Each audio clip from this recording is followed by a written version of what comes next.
वहीं चीन और ताइवान के बीच भी लगातार तनाव बढ़ता जा रहा है। ताइवान सेना ने क्या नया आदेश जारी किया है?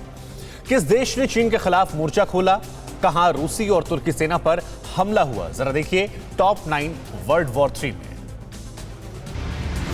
ताइवान पर नजर गड़ाए ड्रैगन ने एक बार फिर ताइवान को डराने और धमकाने के लिए साउथ चाइना सी में लाइव फायर ड्रिल किया। चीन की पीपल्स लिबरेशन आर्मी ने ताइवान के पास साउथ चाइना सी में ड्रिल के दौरान मिसाइल अटैक, जहाज पर तैनात तोपों से बम बरसाए।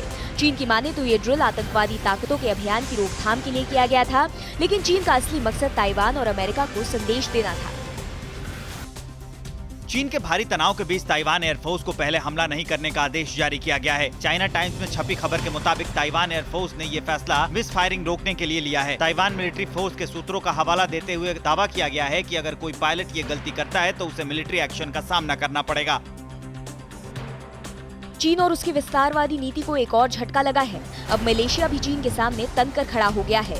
मलेशिया ने साउथ चाइना सी पर ड्रैगन के दावे को पूरी तरह से खारिज कर दिया है। मलेशिया के विदेश मंत्री हिशामुद्दीन हुसैन ने संसद में कहा कि जिस पानी पर चीन अपना अधिकार बता रहा है, मलेशिया चीन के इस दावे को खारिज करता है।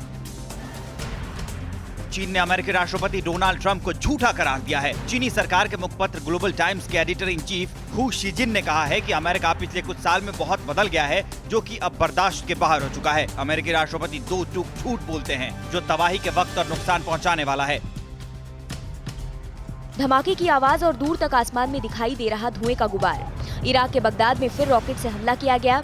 इराकी संयुक्त अभियान कमांड ने बयान जारी कर बताया है कि ग्रीन जोन में रॉकेट हमले से कुछ इमारतों को नुकसान पहुंचा है, लेकिन अभी तक किसी के हताहत होने की सूचना नहीं है। इस क्षेत्र में ज्यादातर सरकारी आवास और दूतावास हैं। ग्रीन जोन में हफ्ते भर के भीतर ये 9वां हमला है। सीरिया के इदलिब में रूसी और तुर्की सेना की पेट्रोल टीम पर हमला हुआ। रूसी और तुर्की सेना इलाके में सर्च ऑपरेशन के लिए निकली थी, तभी इन पर बम बरसाए गए। हमले की तस्वीर कैमरे में कैद हो गई। पिछले महीने ही M4 हाईवे पर रूसी और तुर्की सेना की टीम पर हमला किया गया था, जिसके बाद पेट्रोलिंग कुछ दिनों के लिए रोक दी गई थी। एक तरफ जहां ईरान यूएई और इजराइल के ऐतिहासिक संधि से जुड़ा हुआ है, वहीं दूसरी ओर इजराइल में यूएई के संधि का जश्न मनाया जा रहा है। नेतन्याहू का हाईवे इजराइल और यूएई के झंडे से पटा दिखा। स्थानीय लोगों का कहना है कि संधि से यहूदी और मुस्लिम समुदाय के बीच रिश्ते सुधर सकते हैं। वहीं यूएई के विदेश मंत्री ने साफ किया है कि इजराइल से दोस्ती, ईरान से दुश्मनी नहीं है।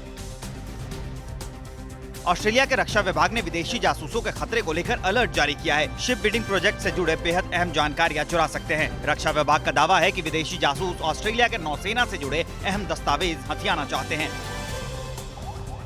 एम्बुलेंस की आवाज, इधर उधर भागते लोग। हैरान करने वाली ये तस्वीरें सोमालिया की राजधानी मोगादिशु से उस वक्त सामने आई जब चरमपंथियों ने एक होटल पर हमला कर कई लोगों को बंधक बना लिया।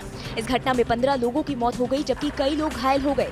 हालांकि घंटों की मशक्कत के बाद सुरक्षा बलों ने 4 हमलावरों को मार गिराया और दर्जनों को सुरक्षित बाहर निकाला।